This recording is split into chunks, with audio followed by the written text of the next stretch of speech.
প্রিয় ছাত্রছাত্রীরা, আনফোল্ডিং ফিলোসফির পূর্ববর্তী এপিসোডে আমরা আলোচনা করেছি ন্যায় দর্শনের ষোড়শ পদার্থ, তার মধ্যে প্রথম 8টি পদার্থ নিয়ে।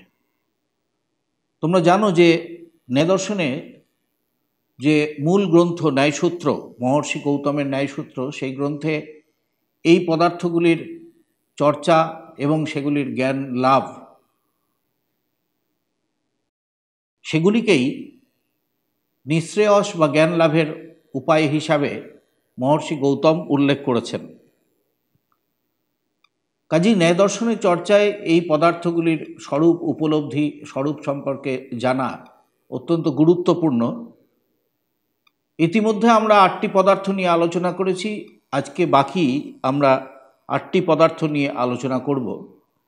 আজকে প্রথম যে পদার্থের উল্লেখ করব সেটি হচ্ছে নির্ণয় পদার্থ। নির্ণয় হলো এমন এক যুক্তি যার সাহায্যে এক পক্ষের মতকে বর্জন করে অন্য পক্ষের মতকে গ্রহণ করা হয়ে থাকে। পরস্পর বিরোধী মতবাদ বিচার করে একটিকে বর্জন করে অন্যটিকে গ্রহণ করার নামই হচ্ছে নির্ণয়।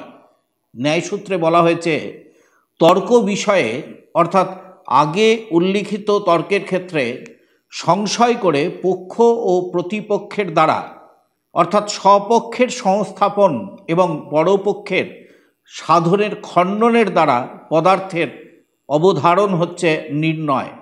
এটি হচ্ছে নির্ণয় পদার্থ।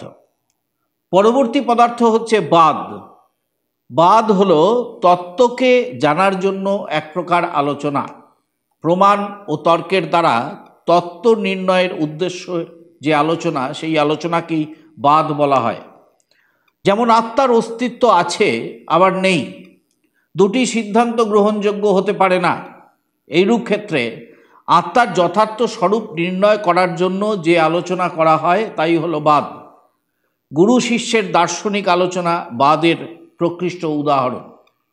বাদ প্রসঙ্গে ন্যায়সূত্রে বলা হয়েছে, যাতে প্রমাণ ও তর্কের দ্বারা সাধন বা স্বপক্ষ স্থাপন এবং উপলম্ভ বা পরপক্ষ খণ্ডন হয়, এমন সিদ্ধান্ত বিরুদ্ধ ও পঞ্চাবয়বযুক্ত প্রতিপক্ষ পক্ষ প্রতিপক্ষ পরিগ্রহ অর্থাৎ যাতে বাদী ও প্রতিবাদীর স্বীকৃত বিরুদ্ধ ধর্মোদ্বয় রূপ অর্থাৎ দুটি বিরুদ্ধ ধর্মের পক্ষ ও প্রতিপক্ষের পরিগ্রহ হয়, সেই বাক্যই হচ্ছে বাদ। ন্যায়দর্শনের পরবর্তী যে পদার্থের কথা বলা হয়েছে সেটি হচ্ছে জল্প। কোনো তত্ত্ব নির্ণয়ের প্রতি লক্ষ্য না রেখে কেবল প্রতিপক্ষকে পরাস্ত করার জন্য যে নিছক বাকযুদ্ধ চলে তাকে বলা হয় জল্প। জল্পের প্রধান উদ্দেশ্য হলো আত্মপক্ষ সমর্থন। এখানে শাস্ত্রনীতি লঙ্ঘন করা হয়ে থাকে, অর্থাৎ জল্প হলো সেই আলোচনা যার লক্ষ্য তত্ত্বজ্ঞান নয়, যার একমাত্র লক্ষ্য হলো জয়লাভ করা। ন্যায়সূত্রে জল্প প্রসঙ্গে বলা হয়েছে, পূর্ববর্তী সূত্রে বাদের লক্ষণে কথিত সমস্ত বিশেষণ বিশিষ্ট ছল জাতি ও সমস্ত নিগ্রহ স্থানের দ্বারা যাতে সাধন ও উপলম্ভ বা পরমত খণ্ডন করা যায় তাই হচ্ছে জল্প। ন্যায়দর্শনের পরবর্তী পদার্থ হচ্ছে বিতণ্ডা।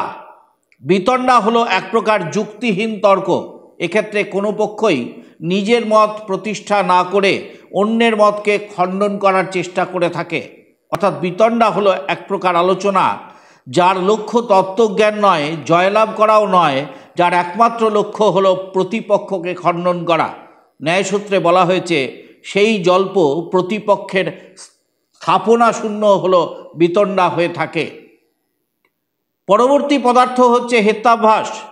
হেত্যাভ্যাস হলো অনুমান সংক্রান্ত অনুপপত্তি বা অনুমানের হেতু সংক্রান্ত দোষ। যে হেতুতে সৎ হেতুর লক্ষণের কোনো একটির অভাব থাকে সেটি হলো অসৎ হেতু বা হেত্যাভ্যাস দোষদুষ্ট হেতু।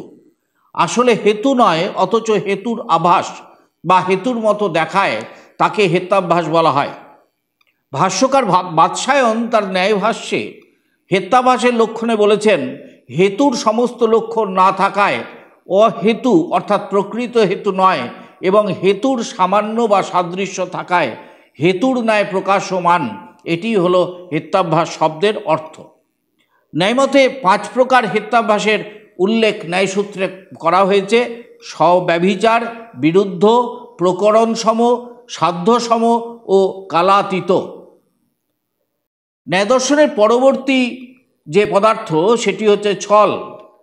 বক্তা যে অর্থে একটি শব্দ বা বাক্য প্রয়োগ করেন, প্রতিপক্ষ যদি সেই শব্দ বা বাক্যের অন্য অর্থ কল্পনা করে বক্তার বক্তব্যের দোষ দেখান, তাহলে তাকে বলা হয় ছল। ছলের ক্ষেত্রে দেখা যায় যে বাদী বা বক্তা এক অর্থে একটি শব্দ ব্যবহার করে, কিন্তু প্রতিপক্ষ শব্দটি অর্থবোধক হওয়ার জন্য শব্দটিকে অন্য অর্থে গ্রহণ করে। বাক চাতুরীর দ্বারা প্রতিপক্ষের বাক্যের দোষ দেখানোই হলো ছল। যেমন দণ্ড কথাটি সময়ের অংশ, এই অর্থে বাদী বলল যে দণ্ড হলো ক্ষণস্থায়ী, কিন্তু দণ্ড শব্দটির আরেকটি অর্থ হলো শাস্তি। প্রতিপক্ষ এক্ষেত্রে বিপরীত অর্থ কল্পনা করে ছল করলেন। সোজা কথায় ছল হলো এক প্রকার একটি বাক্যের অভিপ্রেত অর্থ থেকে ভিন্ন অর্থ গ্রহণ করে ওই বাক্যের খণ্ডন। ন্যায়সূত্রে বলা হয়েছে বাদীর অভিমত মতো অর্থের বিরুদ্ধ অর্থ কল্পনারূপ উপপত্তির দ্বারা বাদীর বচনের বিঘাত হচ্ছে ছল। ন্যায়সূত্রে 3 প্রকার ছলের উল্লেখ করা হয়েছে: বাক ছল, সামান্য ছল এবং উপচার ছল। অর্থবোধক সমান শব্দের প্রয়োগ করলে অর্থ বিষয়ে বক্তার অভিপ্রেত অর্থ থেকে ভিন্ন অর্থের কল্পনা বা ঐরূপ অর্থান্তর কল্পনার দ্বারা যে দোষ প্রদর্শন, তাকে বলা হয় বাক ছল। সম্ভাব্যমান পদার্থের সম্বন্ধে অতি সামান্য ধর্মের যোগবশত, অর্থাৎ যে সামান্য ধর্মটি বক্তার উদ্দিষ্ট পদার্থকে অতিক্রম করে অন্যত্রও থাকে, সেইরূপ সামান্য ধর্মের সম্বন্ধবশত অসম্ভব অর্থের যে কল্পনা বা সেই কল্পনার দ্বারা যে প্রতিষেধ, তাকে বলা হয় সামান্য ছল। তৃতীয়টি ধর্ম বিকল্পের নির্দেশ হলে, অর্থাৎ কোনো শব্দের লাক্ষণিক বা গৌণ অর্থে প্রয়োগ হলে অর্থ সদ্ভাবের দ্বারা যে প্রতিষেধ, অর্থাৎ মুখ্যার্থ অবলম্বন করে যে দোষ প্রদর্শন, তা হলো উপচার ছল। ন্যায়দর্শনে এই 3 প্রকার ছলের উল্লেখ করা হয়েছে। ন্যায়দর্শনের পরবর্তী যে পদার্থ সেটি হচ্ছে জাতি। ব্যাপ্তির ওপর নির্ভর না করে কেবল সাদৃশ্য বা বৈসাদৃশ্যের ওপর ভিত্তি করে যখন অপ্রাসঙ্গিক যুক্তি উপস্থাপন করা হয়, তখন তাকে জাতি বলে। যদি কেউ যুক্তি দেখায় যে শব্দ অনিত্য, কারণ তা ঘট পট ইত্যাদির মতো উৎপত্তিশীল, বক্তার এই সিদ্ধান্ত খণ্ডন করার জন্য প্রতিপক্ষ বলেন শব্দ নিত্য, কারণ এটি আকাশের মতো অমূর্ত। এখানে নিত্যত্ব ও অমূর্তত্বের মধ্যে কোনো ব্যাপ্তি সম্পর্ক নেই। প্রতিপক্ষের এই যুক্তির নাম হলো জাতি। অর্থাৎ জাতি হলো মিথ্যা সাদৃশ্য বা বৈসাদৃশ্যের ভিত্তিতে অযথার্থ উত্তর দেওয়া। ন্যায়সূত্রে বলা হয়েছে সাধর্ম ও বৈধর্মের দ্বারা, অর্থাৎ কেবল কোনো সাধর্ম বা বৈধর্ম গ্রহণ করে তার দ্বারা প্রত্যবস্থান বা প্রতিষেধ হলো জাতি। জাতি 18 রকমের হতে পারে: সাধর্ম সমা, বৈধর্ম সমা, উৎকর্ষ সমা, অপকর্ষ সমা, বর্ণ সমা, অবর্ণ সমা, বিকল্প সমা, সাধ্য সমা, প্রাপ্তি সমা, অপ্রাপ্তি সমা, প্রসঙ্গ সমা, প্রতি দৃষ্টান্ত সমা, অনুৎপত্তি সমা, উৎপত্তি সমা, উপলব্ধি সমা, নিত্য সমা, অনিত্য সমা এবং কার্য সমা। ন্যায়দর্শনে পরবর্তী যে পদার্থের সেটি উল্লেখ করা হয়েছে সেটি হচ্ছে নিগ্রহস্থান। নিগ্রহের অর্থ বিতর্কে পরাজয়ের হেতু বা কারণ। যদি যুক্তির দ্বারা খণ্ডন করতে না পেরে বা প্রতিপক্ষের নিজ মত খণ্ডিত হওয়ার ফলে তাকে যুক্তির দ্বারা প্রতিষ্ঠিত করতে না পারে, তবে সেই কারণ হবে নিগ্রহস্থান।